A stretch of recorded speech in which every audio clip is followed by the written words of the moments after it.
Mesdames, Messieurs, vous avez très bien fait de nous rejoindre et de capter sur FM Liberté, radio de la diaspora africaine et sur Afro Web TV. Merci infiniment à tous et à chacun de vous d'être à ce grand rendez-vous de la semaine où nous débattons des thématiques qui ont marqué donc cette semaine beaucoup, mais nous en choisissons quelques-unes pour que vous aussi vous puissiez apporter votre pierre à l'édifice. Moïse Agbenyi-Gans et moi à la présentation et à la réalisation de cette émission dénommée Avis de la diaspora, et nous donnons donc le micro et nous ouvrons nos micros bien entendu à toute la diaspora pour nous appeler sur le +1 319 462 89 119. Je serai à la réalisation pour cette émission digne de ce nom où je reçois deux invités de marque qui sont habitués de la maison. Ils sont nos aînés et je m'honore de la présence. Mais bien avant de lever le voile sur leur identité, comme vous le savez, je vais vous prier tout simplement de partager cette émission avec les uns et les autres pour que nous puissions donc ensemble contribuer de part et d'autre à l'évolution de notre Afrique. Alors, pour ce jour, je reçois Monsieur De Souza Yemi. Il est enseignant-chercheur en économie, disons économiste et géostratégiste. Monsieur Yemi, bonjour. Bonjour, Monsieur Moïse Agbenyi. Ça fait plaisir de vous recevoir, Monsieur Yemi. Merci infiniment pour le temps que vous allez nous accorder pour ces analyses aujourd'hui concernant les deux sujets de ce jour. Par Duplessis en Europe, contrairement à vous, nous avons, vous qui êtes aux États-Unis, nous avons en Europe aussi professeur Pinipini, enseignant d'université, écrivain en substitut. Je rassemble tout ça là pour dire que vous êtes économiste, vous êtes également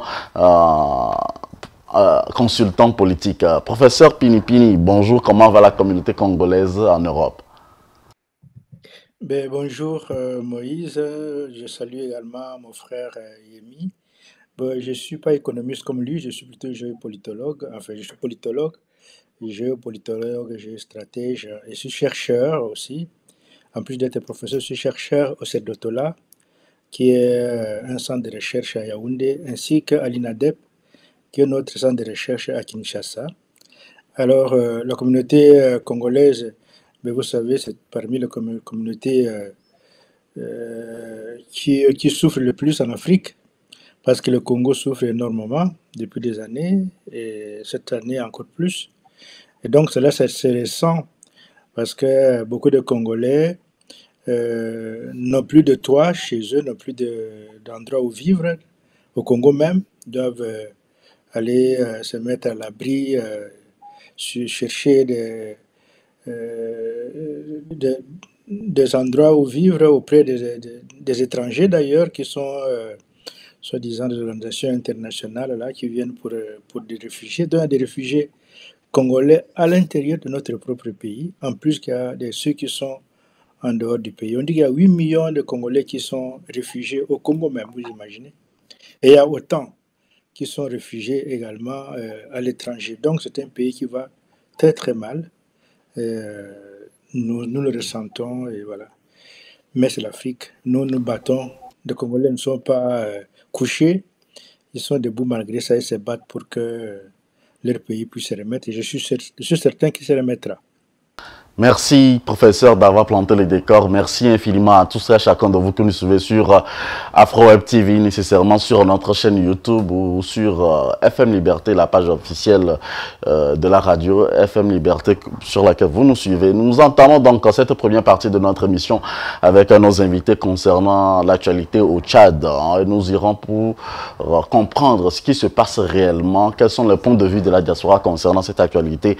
Disons que le président des transformateurs Sucé Masra a été arrêté ce vendredi dernier, disons hier, à son domicile à N'Djamena au Tchad par des hommes en tenue. Et bien entendu, tout le monde le sait aujourd'hui qu'il fait partie des opposants. Il était ancien ministre donc au Tchad. Il a eu à participer à la réélection du maréchal Idriss Déby, le fils, et aujourd'hui donc on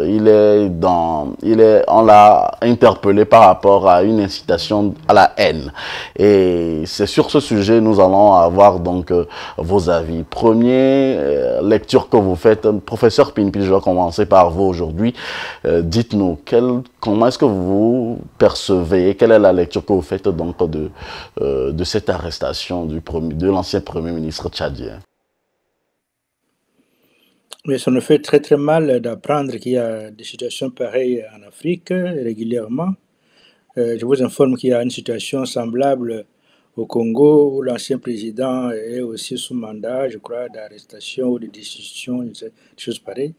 Donc ça ne nous honore pas en Afrique d'avoir tout le temps des problèmes pareils entre nous dans nos pays, plutôt que de chercher à construire les pays. Nous sommes là dans des querelles qui ne font que retarder la reconstruction de l'Afrique. On aurait voulu effectivement que la situation soit autrement, que des frères africains, notamment des frères tchadiens, se mettent ensemble pour pouvoir travailler et reconstruire les pays. Mais plutôt que de cela, c'est toujours le positionnement qui est là, qui est en permanence, qui est en point de mire. Et c'est à cause de cela qu'il y a toutes ces situations. Évidemment, pour le Premier ministre, l'ancien Premier ministre Succès Mastra, il y a aussi, c'est vrai que son attitude m'a toujours un peu interpellé dans la mesure où, se disant opposant farouche, il avait quand même accepté il avait fait des pourparlers et des compromissions. Finalement, il a été nommé Premier ministre du président du Tchad. Il est resté, je crois, 2 ans Premier ministre. Et il a travaillé avec lui dans l'esprit de la réconciliation. Et on n'a pas compris, enfin, qu'il se soit de nouveau mis dans l'opposition farouche, alors qu'il y avait une voie qui était tracée pour pouvoir s'entendre et diriger le pays dans la mesure des possibilités de chacun. Mais maintenant, donc, cette situation, malheureusement, ça va de nouveau amener les divisions au niveau des Tchadiens, parce que la cohésion nationale va être mise à mal, et les Tchad, plutôt que d'avancer, risquent de prendre un coup de recul, et ça ne nous honore pas. Nous autres, nous voulons que les Tchad aillent de l'avant pour qu'ils puissent retrouver la place qui a été celle du Tchad du temps de nos ancêtres, du temps de nos grands empires, où le Tchad était les poumons, hein, les lieux qui rassemblaient l'Afrique sahélienne avec l'Afrique forestière. Et donc le Tchad joue ce rôle-là, qui est un rôle très très important, et il faudra que les Tchadiens puissent se ressaisir et comprendre ça. Maintenant, pour que l'Afrique puisse se relever, mais tous ces leviers anciens, tous ces territoires qui ont fait les succès et qui ont amené la prospérité en Afrique, mais tous ces territoires-là doivent se relever. C'est un peu ce qui est en train de se faire avec les pays de l'AES. Mais le Tchad doit rejoindre les pays de l'AES. Il n'a pas de choix. Donc il faudra que les Tchadiens comprennent que ce pays-là ne leur appartient pas pour faire tout ce qu'ils veulent. C'est un pays africain important et il appartient à l'Afrique. Donc ils doivent, pour moi, se ressaisir, que ce soit le président ou que ce soit l'ancien Premier ministre, pour donner au Tchad la chance d'aller de l'avant. Voilà ce que je pourrais dire dans un premier temps par rapport à cette situation qui me peine beaucoup. Sentiment de désolation ou quel est le sentiment chez vous? Votre sentiment, votre premier sentiment, monsieur de Souza Yebi. Merci de me donner la parole pour intervenir sur ce sujet. Personnellement, je ne suis pas surpris qu'il y ait de telles suites au Tchad. Pourquoi? Parce que quand il a été Premier ministre, il a été dans le but de faire une sorte de réconciliation, n'est-ce pas? Mais il n'a pas travaillé en ce sens-là. Il n'a pas apporté une des nouvelles. Quand il était Premier ministre, lui-même, il narguait tous ceux qui étaient restés dans l'opposition. Au fond, il soutenait un régime qui ne comptait que sur la brutalité pour se maintenir. Ouais. Et moi, ce qui m'étonne aussi, c'est qu'un pays comme le Tchad, qui est voisin à la Libye de Gaddafi, n'a pas appris de ce que Muammar Gaddafi a fait en Libye. En Libye, il y a aussi des groupes ethniques. Très tôt, quand Gaddafi est arrivé, il a créé ce qu'on a appelé l'Assemblée des oulémas. Et cette Assemblée des oulémas avait un président qui permettait à ce qu'on puisse régler les problèmes de dissension intercommunautaire. D'ailleurs, je rappelle que nos ennemis utilisent ces problèmes-là pour nous diviser et nous affaiblir. Donc Gaddafi, lui, il a résolu ça. Et contrairement à ce que les uns et les autres disent, Gaddafi c'est un grand tyran, un grand dictateur. Non, il n'était pas tyran, il n'était pas dictateur, il était le chef de l'État de la Libye. En revanche, la gestion du pays appartenait à cette Assemblée des oulémas. Beaucoup de gens ne savaient pas. C'est l'Assemblée des oulémas qui décidait, par exemple, de la justice sociale, de comment il faut répartir la richesse du pays. Gaddafi, il était le guide, bien évidemment, le guide de la révolution, mais voilà, il était le chef de l'État comme actuellement le roi ou bien la reine d'Angleterre, chef de l'État du Canada. Beaucoup de gens ne savent pas. Le chef de l'État du Jamaïque, c'est le roi, la reine d'Angleterre. Actuellement, c'est le roi.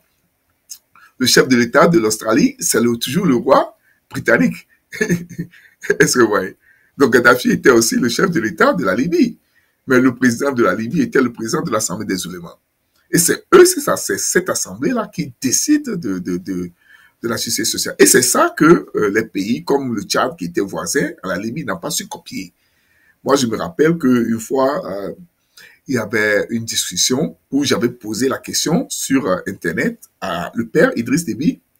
Il a dit que non, au fond, ce qu'on a fait en Libye, c'est pas une bonne chose. Le fait qu'on reconnaisse les communautés et on fait la communauté des communautés. On crée une assemblée communautaire, c'est-à-dire une assemblée ethnique pour discuter, régler le problème de justice sociale. Il a estimé que c'est pas une bonne chose. Alors que moi, quand je fais le tour de l'Afrique, c'est la seule institution qui a fonctionné et qui a créé de la richesse, de la prospérité, la Libye. À tel point que nos ennemis ont envié ça. Et ils sont venus détruire ça en nous promettant cette histoire de démocratie. Or, la démocratie, c'est quoi? C'est la volonté populaire. Et cette volonté populaire se retrouve justement au niveau de cette assemblée des oulémas. Donc, bref, quand Nasrallah était avec Déby fils, s'il avait de bonnes intentions pour la prospérité et tout ça, il allait quand même débattre de ce genre d'idées. En Afrique, on fait de politique, mais on ne réfléchit plus, quoi. On ne débat plus sur les enjeux, comment on va vivre ensemble. On ne le fait pas. Quand on est nommé ministre ou un premier ministre, on profite, on jouit du pouvoir et après, voilà, on devient victime. Et je ne suis pas d'accord qu'il soit arrêté. Au moins, est-ce qu'on arrive à prouver qu'il a une intelligence avec l'ennemi? S'il a une intelligence avec l'ennemi, oui, là, il va devoir payer le prix fort. Mais s'il n'est pas en intelligence avec l'ennemi, si c'est seulement des dissensions peut-être de point de vue, bien de stratégie, de gouvernance, il ne doit pas être arrêté. Je ne suis pas d'accord avec. Mais voilà, ça s'est produit et on va faire avec.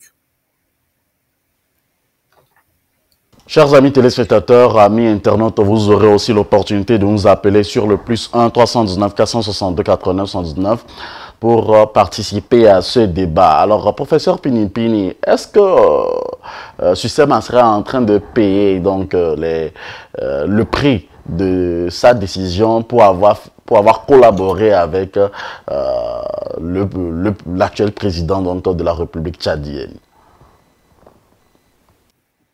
Mais je crois qu'il l'avait fait de bonne foi parce que c'était des négociations. Et il voulait participer, à mon humble avis, à la paix, à l'instauration de la paix dans les pays, parce que les pays étaient en déséquilibre à cause de toutes ces dissensions. Quand il y a des dissensions dans un pays, quand il y a des querelles, quand il y a des guerres, quand il y a des oppositions comme cela, mais les pays n'avancent pas, les pays reculent. C'est ce que nous voyons dans nos pays. Parce que les mots opposition et d'abord les mots pouvoir, les deux sont très très mal compris de la part de ceux qui dirigent. Les gens qui dirigent croient qu'être au pouvoir, cela veut dire avoir les pays à ses pieds et les pays pour soi. Et ceux qui sont dans l'opposition pensent qu'être dans l'opposition, c'est chercher à tout prix à décapiter celui qui est là en place. C'est pour cela que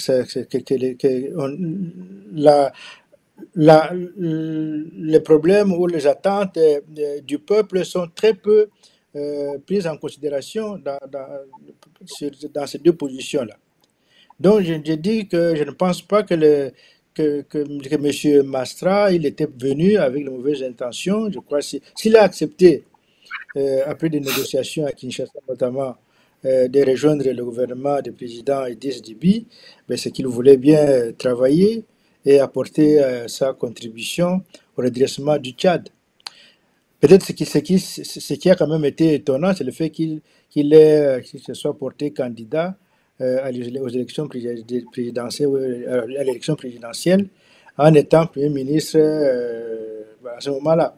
Donc il aurait fallu trouver une voie de compromis déjà à ce moment-là pour pouvoir continuer à travailler et attendre peut-être son heure dans un environnement plutôt apaisé. Maintenant qu'il a ouvert le front qui était un peu mis en veilleuse par lui-même, après les négociations, il avait mis le front en veilleuse, et puis après il a rouvert en étant à l'intérieur du gouvernement. Ouais, ça faisait un peu de contradiction, et peut-être, moi je crois que c'est qu'il paye, c'est peut-être cette contradiction-là, qui ne lui a pas apporté les succès qu'il aurait espéré. Au contraire, ça lui a amené des problèmes, et aujourd'hui il est dans de mauvais draps. Mais je voudrais ici, comme ce que j'ai dit tout à l'heure, malgré cela, rappeler quand même au chef de l'État et à tous ceux qui l'entourent d'avoir la sagesse de plutôt de considérer cela et de le considérer. Oui, allez-y, on vous suit. Allez-y, terminez.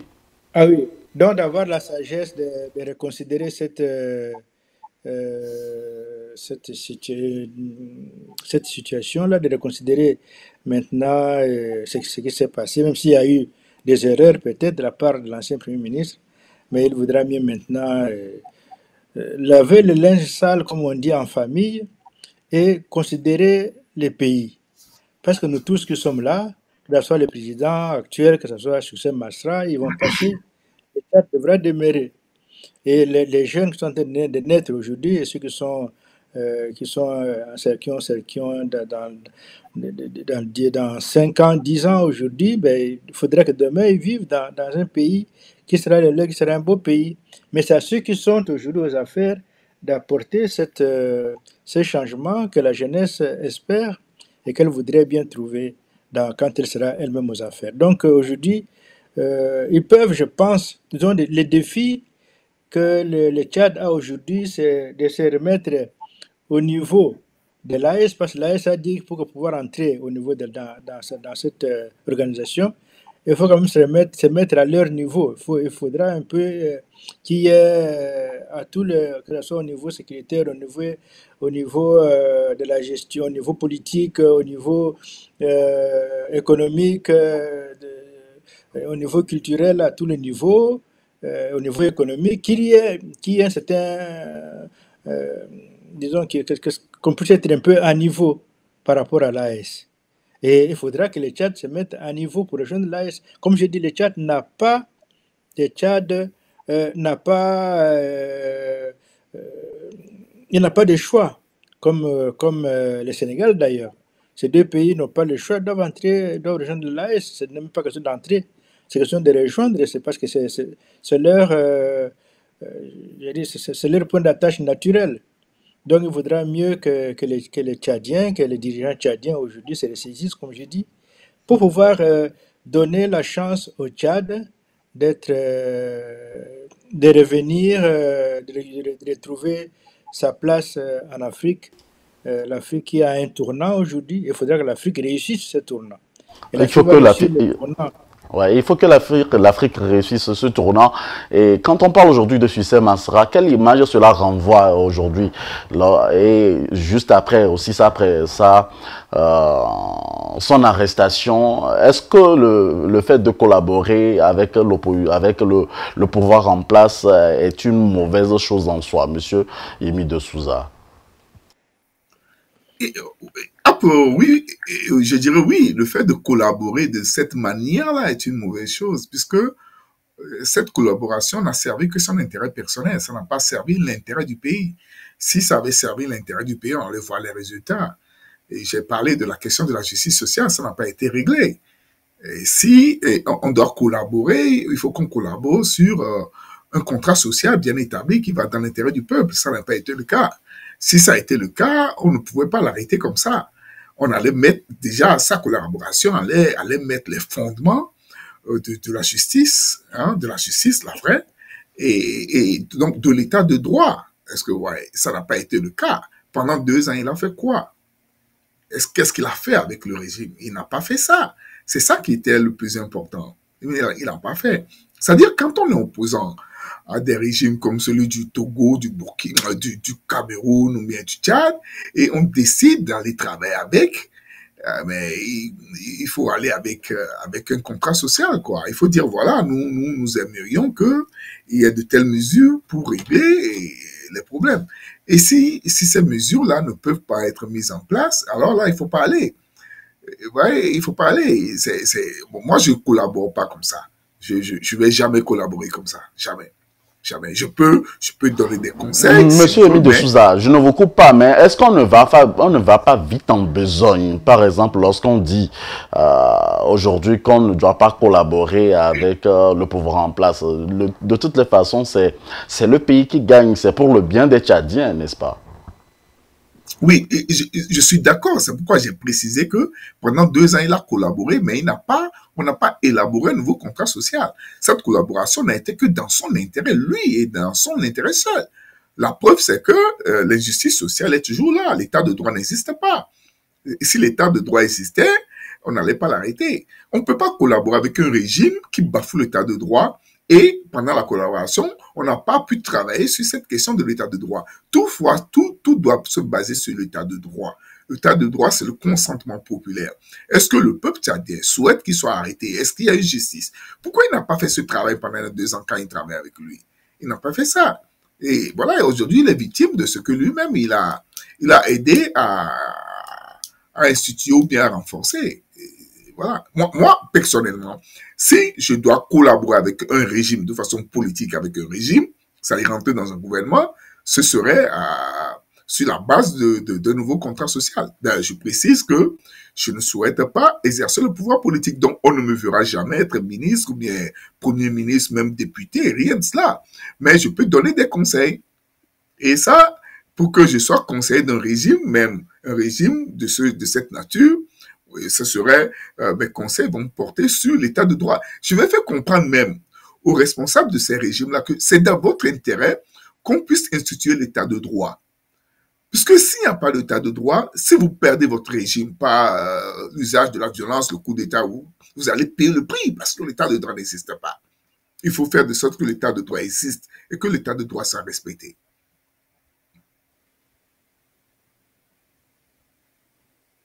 Il faut que l'état de droit soit respecté. Alors, de toutes les façons, lorsqu'on a été Premier ministre ou pas, ou ancien Premier ministre, lorsqu'on tombe sur le coup de la loi, est-ce qu'on doit être épargné? Quelle est la procédure, par exemple, pour pardonner Succès Masra en cas d'erreur, professeur Pinipini, selon vous?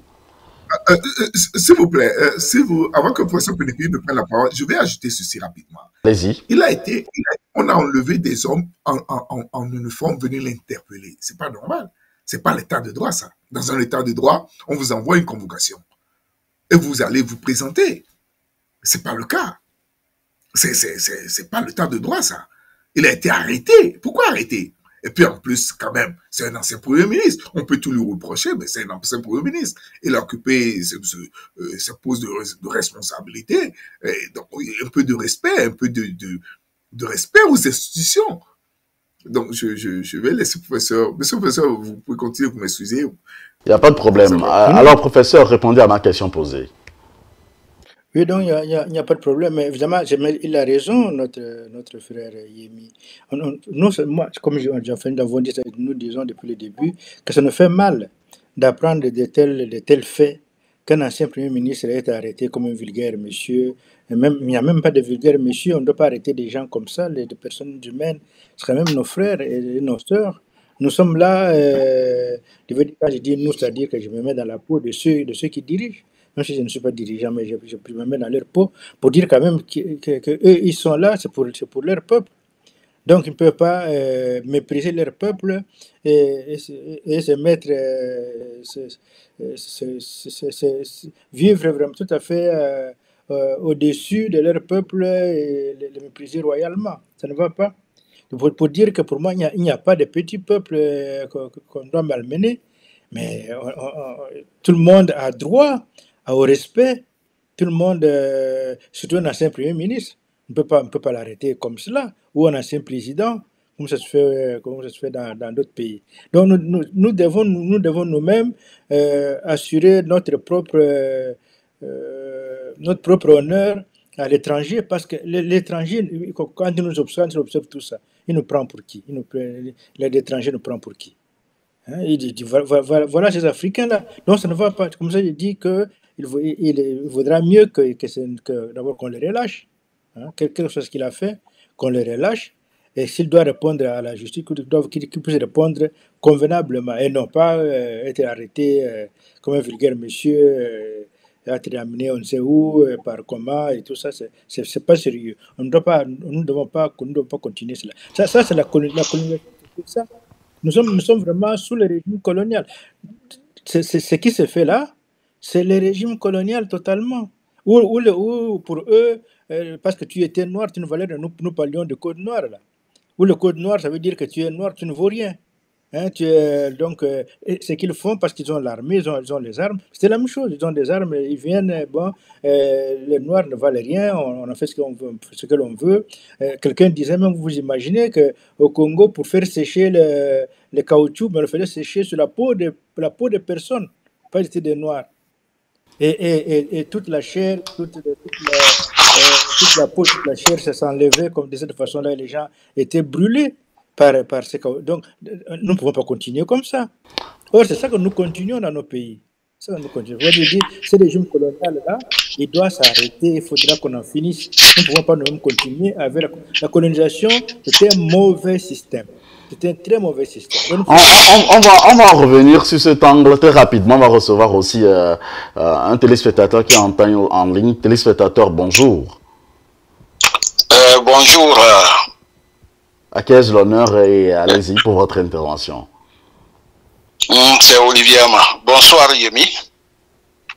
Ah, bonsoir. Bonsoir également à votre co-débatteur. Merci, bonsoir. J'ai pris le train en marche et j'ai écouté un peu le débat.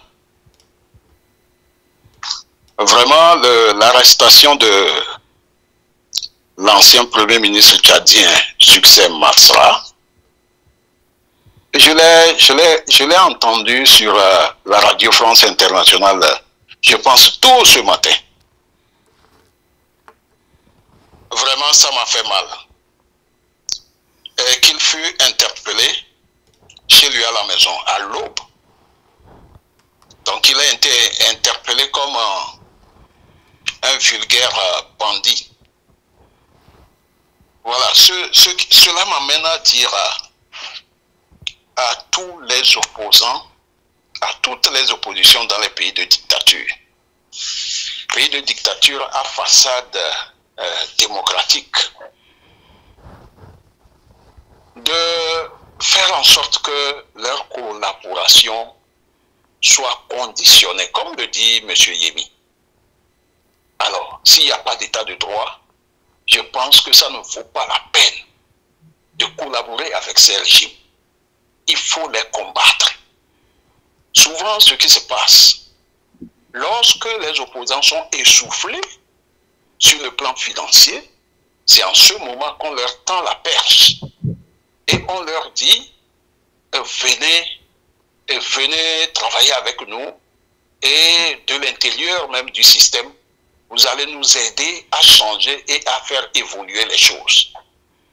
Souvent, c'est dans ce piège que les opposants tombent. Voilà. Le régime tchadien ressemble beaucoup au régime togolais. Et lorsque vous voyez ces deux régimes, c'est exactement de la même manière que le système en place opère. Voilà. Cela va donner une fois encore une leçon à toutes les oppositions dans ces pays-là de dictature. Comme M. Yemi l'a cité, il y a le Cameroun qui est là aussi. Bon, le Gabon, c'en est fini. Même si c'est une alternance à demi-teinte, c'est déjà un progrès. Voilà. Et je reviens en arrière pour dire que le régime tchadien est un régime militaire et un régime qui est habitué à des rébellions et puis à la guerre. Donc dans ce pays, ça serait très difficile pour les civils comme les succès Masra de réaliser une alternance. Ça sera très difficile. Donc le combat doit être rude. Sinon, il n'y aura jamais d'alternance dans ce pays. Mais au Togo, ce qui pose problème au Togo, c'est pratiquement la division de l'opposition. Voilà. C'est pour cela nous appelons à ce que les militaires au Togo prennent le devant et avec le peuple qu'ils puissent réaliser l'alternance. On ne parle pas du Togo aujourd'hui, monsieur. On ne parle, le commandant Olivier Avant, avec tout le respect que je vous dois, on voulait faire la différence entre les choses. C'est vrai que c'est une analyse que vous faites, mais on ne parle pas du Togo aujourd'hui. On parle rien que du Tchad. Ok, il n'y a pas de problème.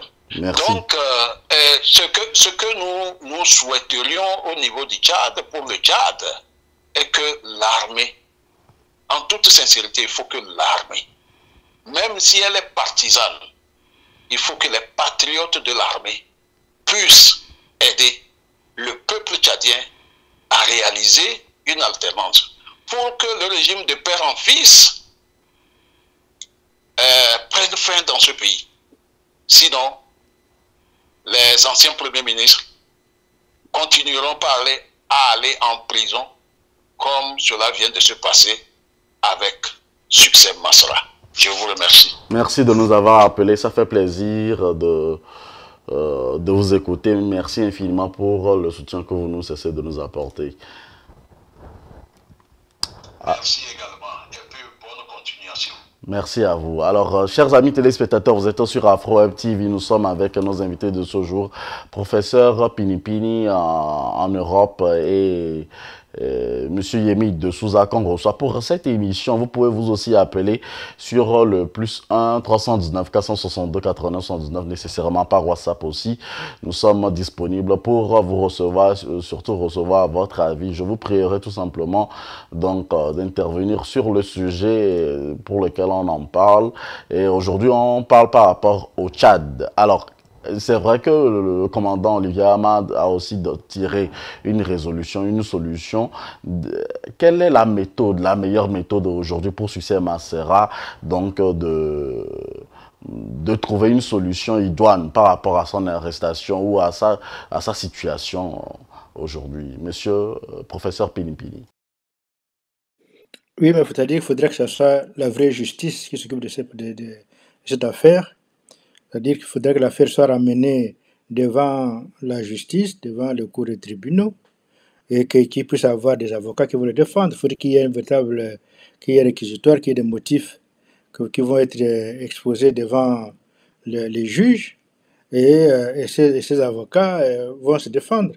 Il ne faudrait pas que ce soit des arrestations comme ça arbitraires. On vient le matin, on arrête quelqu'un à la maison, chez lui, on le met en prison directement, sans autre forme de procès. Ça ne va pas.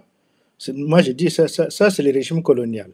Nous sommes là en plein régime colonial. Ce n'est pas un régime africain, ça. Nos ancêtres ne vivaient pas ainsi. Ils ne nous ont pas laissé ce modèle-là de gestion de nos communautés, de personnes chez nous. Alors nous devons revenir à la raison pour pouvoir donner la chance à nos pays. Nous avons été très malheureux avec ce qui était arrivé en Côte d'Ivoire avec le président Gbagbo, qui avait été arrêté de la même façon, amené, je ne sais pas comme un vulgaire monsieur, quelqu'un qui a été quand même un ancien président. Vous voyez tout ce qu'on a fait avant même qu'il n'arrive à la CPI, tout ce qu'il a subi dans son propre pays par ses propres frères ivoiriens. Donc ça ne doit pas continuer. Ça va aller jusqu'à quand cette façon de nous humilier tout le temps entre nous.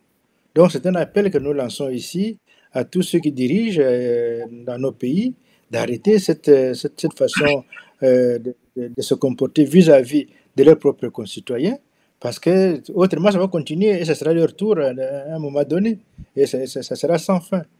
Ça nous humilie, cette façon de faire. Nous sommes humiliés. Donc l'Afrique est humiliée, l'Afrique militante est humiliée comme cela. Si succès marquera, on a des reproches à lui faire, mais que ça se fasse en bonne et due forme devant la justice et que ces avocats viennent les défendre en tant qu'hommes libres, parce que tant qu'on est accusé au moment où la justice n'a pas encore tranché, on est toujours homme libre. Donc on ne peut pas venir prendre quelqu'un comme cela chez lui à la maison et l'amener directement en prison. Je dis que là, c'est le régime colonial et nous ne sommes pas d'accord avec ça. Vous n'êtes pas d'accord avec... Alors, Monsieur de Souza, nous sommes à la fin donc, de cette première partie de notre émission. Quelles sont les solutions que vous proposez à l'opposition, sinon au Parti des transformateurs, ou carrément au président, leur président, Sucé Masra, qui est fait partie donc, du chef de file de l'opposition aujourd'hui au Tchad et qui a été arrêté pour incitation à la haine? En fait, la solution, c'est ce que j'avais déjà dit. Il faut une refondation, il faut un nouveau contrat social qui est basé sur l'état de droit, la justice sociale. C'est dans l'exemple de la Libye. Le modèle politique, c'est la Libye pour moi, la Libye de Kadhafi. Malheureusement, les gens n'ont pas connu, n'ont pas étudié la Libye de Kadhafi. Donc, ils vont vous dire que c'est une dictature affreuse. C'est pas ça, c'est pas vrai. C'est une institution, c'est un pays qui était dirigé par une institution qu'on appelle l'Assemblée des oulémas, qui est la communauté des communautés, la communauté ethnique. Moi, je suis profondément ethnique. On ne peut pas nier cette réalité en Afrique. En niant ça, nous commettons les dérives les plus affreuses, les plus affreuses possibles. Il ne faut pas nier ça. Il faut reconnaître les communautés et construire la communauté des communautés. C'est comme ça qu'il y a eu les grandes entités empires en Afrique. Les empires en Afrique, c'est pas par la force. Non, c'est la communauté des communautés. On a fait ça. Les pays comme la Suisse, ils sont venus, ils ont vu seulement. Ils sont partis, ils ont reproduit ça chez eux. En Suisse, il y a 4 communautés. On a fait la communauté des communautés. Donc, il faut une refondation. Il faut la communauté des communautés. C'est comme ça que vous allez voir que la justice sociale sera au rendez-vous. La Libye, Kadhafi a fait ça. La Libye était stable. Il n'y a pas eu de problème en Libye. Ce problème qu'on a eu en Libye, c'était l'envie de nos ennemis. Et parce que Kadhafi a choisi d'aller encore plus loin en voulant construire l'Afrique. Et là, on a dit non, il faut l'empêcher. Donc, on a trouvé quand même des petits traites de l'intérieur à qui on a donné des armes. Et puis, comme ça ne marche même pas, eux-mêmes, ils sont venus avec leur avion. Donc, bref, l'exemple de la Libye est là, ils sont voisins. Ils peuvent tout simplement tourner la tête et puis ils vont poser la question aux gens. Je rappelle d'ailleurs que l'ethnie qui est majoritaire dans l'armée au niveau du Tchad, les Agawa, ils sont aussi au niveau de la Libye. Les Agawa en Libye, sous Muammar Kadhafi, ils avaient leurs représentants au niveau du Parlement des Oulémas. Donc, le président tchadien peut demander à ses frères Agawa de Libye, mais comment fonctionnait l'Assemblée des Oulémas? Comment ça s'est fait que la Libye était politiquement stable, économiquement prospère? Comment ça a été possible? Voilà ce que moi je propose. Il faut un nouveau départ, il faut un contrat social, un nouveau contrat social, la communauté des communautés, et puis voilà, la solution serait là. Pour ce qui est de l'arrestation de monsieur l'ancien Premier ministre, je ne sais pas si on va le libérer ou pas, mais je pense que le mieux serait de le libérer. C'est ce qu'on souhaite. Ouais, il faut le libérer, parce que il faut éviter des crises qui valent pas la peine, quoi. L'instabilité, les crises politiques de ce type-là, de ce genre de type, il faut mettre ça de côté. Voilà. On doit aller de l'avant, quoi. Vous allez voir que nos ennemis vont encore s'ingérer parce que j'ai entendu dire que l'ancien Premier ministre était même pion des Occidentaux. On voulait l'utiliser pour remplacer les débits. Mais dans tous les cas, il faut créer les conditions de telle sorte que on connaisse plus de stabilité, pas seulement de stabilité, pas seulement de la paix, mais aussi de la prospérité. La vraie stabilité politique passera par la communauté des communautés. Aussi longtemps qu'on ne fera pas la communauté des communautés dans aucun pays en Afrique, rien ne changera pour nous. Tout ce qu'on a aujourd'hui, comme on dit la nation, on nie les identités, ce sont des créations coloniales. Avant qu'il y ait la colonisation, il y a des grands empires en Afrique. Il n'y a jamais eu de problème de pauvreté, il n'y a jamais eu de problème de justice sociale. Il n'y a rien eu de ça. Il y a eu la prospérité, il y a eu énormément de choses, de très bonnes choses. Et comment ça se faisait? Ça se faisait par la communauté, des communautés. On respectait tout le monde. Et d'ailleurs, sur la cour de l'empereur, de l'empereur, bien du grand monarque, il y a les représentants de chacune des communautés là-bas. Et ça marchait. Eux-mêmes, ils ont écrit ça dans des livres. Maintenant, aujourd'hui, on nous a colonisés, on nous a divisés, et puis on nous impose des nations artificielles, et on dit aux gens, non, vous ne pouvez pas être ceci, vous ne pouvez pas. Alors qu'au même moment, cette réalité de communauté, ça domine. Regardez le Tchad, les Agawa, c'est eux qui sont armés, c'est eux qui sont majoritaires dans l'armée, c'est l'ethnie des Déby, c'est eux qui sont armés. Donc, quand le professeur Pinipini parle de méthode coloniale, c'est vrai. Si vous êtes au Cameroun, vous allez voir les Bétis. Si vous êtes au Togo, vous allez voir les Kabyles. On va pas faire un débat ethnique, on ne va pas faire un débat ethnique, mais l'essentiel qui nous importe aujourd'hui. On peut utiliser ces leviers-là. On peut utiliser ces leviers-là pour créer de la prospérité, de la stabilité politique. Malheureusement, c'est pas le cas. Moi, j'invite ceux-là qui sont aujourd'hui aux affaires de penser quand même stabiliser l'Afrique. Et je demande aux opposants, aux oppositions qui souhaitent travailler avec les régimes en place, quand même de faire de sorte que dès le départ, qu'il y ait la justice sociale, que ce soit le point de départ, la justice sociale. Sans ça, la justice sociale et l'état de droit. Sans ça, on sera toujours victime de ce genre de régime. Merci, monsieur Émile de Souza, pour votre...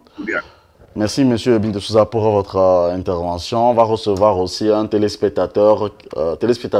Bonjour, bonsoir, comment allez-vous? Oui, bonjour, monsieur Agbenika, c'est Joël qui téléphone depuis la Suisse. Je vais bien, j'espère que vous aussi, et je salue à tous vos invités, aussi à nos compatriotes tchadiens, ainsi que tous les Africains. Il faut commencer par dénoncer cette arrestation de l'ancien Premier ministre Succès Masra. Nous dénonçons cette arrestation et nous lançons un appel aux autorités tchadiennes de le libérer. Et ceci dit, je pense que Succès Masra est tombé dans ce que nous pouvons appeler le piège de l'opposant populaire. Et nous l'avons aussi vécu au Togo avec Chilkris Olympio. C'est-à-dire qu'à un moment donné, Succès Masra a pensé qu'il faut faire la paix des braves et limiter les morts au Tchad. Et donc c'est une très très bonne démarche. Ceci étant, l'erreur qu'il a faite, c'est de penser qu'il était trop populaire et il y est allé tout seul, sans faire marche avec toute l'opposition et surtout sans communiquer avec la masse. C'est-à-dire que quand il est devenu Premier ministre, il y a une partie de ses propres membres qui ne comprenaient pas sa démarche. Il y a des membres de l'opposition qui ne comprenaient pas sa démarche et donc l'opposition s'est divisée. Ce qui fait que Succès Masra est allé faire cet accord-là avec le régime tchadien, le régime militaire, et tout en se désolidarisant de sa base, d'une partie de sa base, et en n'ayant pas ce soutien populaire qui devrait en fait l'accompagner.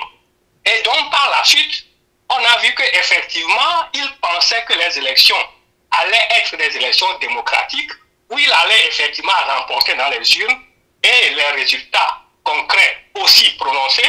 Et qu'est-ce qu'on a vu? On a vu qu'effectivement, ce sont les autorités militaires qui ont gagné de façon officielle cette élection-là, et donc Succès Masra a été mis à la touche. C'est ce que nous avons vu effectivement au Togo, avec Chilkris Olympio. Et donc cette leçon doit être apprise, assimilée par toutes les oppositions qui sont en train de lutter contre les régimes hybrides militaires au Togo. C'est-à-dire que si vous voulez faire un accord, Monsieur Joël, qui est une bonne chose. Monsieur Joël, s'il vous plaît, on ne parle pas du Togo, on parle du Tchad. Effectivement, je donne en fait cet exemple pour que les Africains comprennent les choses et que les oppositions africaines comprennent la démarche qu'il faut faire si elles veulent aller en fait dans un accord avec le pouvoir en place. C'est-à-dire qu'il ne faut pas y aller tout seul. Ça, c'est le premier point. Le second point, c'est de communiquer la nouvelle démarche. Parce que quand on était dans une posture radicaliste et qu'on veut changer, il faut expliquer par la pédagogie ce qu'on veut faire actuellement à la masse. Parce que si vous ne le faites pas, vous êtes décrédibilisé devant la masse et vous n'allez pas avoir ce soutien populaire-là. Et aussi, il faut effectivement marcher avec toute l'opposition. Donc c'est en cela que vous aurez un soutien qui va faire en sorte que ce rapport de force va penser en fait à votre faveur. Et donc c'est ce qui a manqué à Sucé Masra. La logique effectivement est ce que nous sommes en train de voir parce que en fait les autorités tchadiennes sont dans une démarche de déstabiliser toute l'opposition et de mettre toute l'opposition en touche. Donc en déstabilisant Sucé Masra qui est l'opposition populaire, c'est clair que par la suite toute l'opposition sera mise en touche. C'est ça. Donc Sucé Masra doit revenir à la base, doit revenir envers ses anciens compatriotes de l'opposition et reconstituer une opposition solide. C'est ce qu'il faut faire. Merci. C'est ça. Donc merci beaucoup. Merci. Et que Dieu vous protège sur le plateau et que Dieu protège tous les Africains. Merci de nous avoir appelés, ça fait plaisir que nous sommes également suivis en Suisse. Merci à tous et à chacun de vous. Alors, je vais donner une minute à professeur Pinipini pour faire également sa conclusion très rapidement sur ce premier sujet concernant le Tchad. Oui, donc, comme nous le disons ici, nos frères qui nous suivent, les téléspectateurs, nous demandons instamment aux autorités tchadiennes de libérer notre frère Sucé Masra et qu'il puisse recouvrer sa liberté et que si justice doit être faite, qu'il est poursuivi, que ça se fasse effectivement devant la justice, non pas dans des cachots où on va le traiter n'importe comment. C'est un ancien Premier ministre, c'est un responsable, un homme politique. Il doit être respecté en tant que tel. Parce que c'est un responsable, c'est un dirigeant. Parce qu'il soit de l'opposition ou pas, quand on est un homme politique, on est un dirigeant, on doit être respecté. Nous ne voulons plus ces spectacles-là où nos dirigeants sont trimballés, sont tantôt arrêtés en pleine journée, tantôt coupés en 1000 morceaux. Ces méthodes-là, nous n'en voulons plus chez nous en Afrique. Ça s'est passé avec Lumumba, ça s'est passé avec le président de Libéria, là, donc ça ne doit plus continuer. Nous ne voulons plus de cela. Non, oui. Samuel Doe. Voilà, tout à fait, Samuel Doe. Donc nous ne voulons plus de ces affaires-là. Il faudra qu'il y ait du respect. Ceux qui sont au pouvoir doivent pouvoir respecter les Africains. Les Africains, ça se respecte. Les Africains, ça ne s'arrête pas, ça ne se traite pas n'importe comment. Donc nous demandons à tout le monde de se ressaisir et à notre frère d'avoir son courage, de ne pas baisser les bras, de voir aussi effectivement ses erreurs et de revenir pour pouvoir participer à la reconstruction du Tchad que nous attendons nous tous. Merci à vous d'être connectés, merci d'être avec nous. Ne bougez surtout pas, c'est la fin donc de cette première partie. Nous irons maintenant au Burkina pour parler donc de la rencontre du président Traoré avec le Premier ministre Sonko et un hommage mérité rendu à un panafricain digne de ce nom. On en parlera juste après ceci.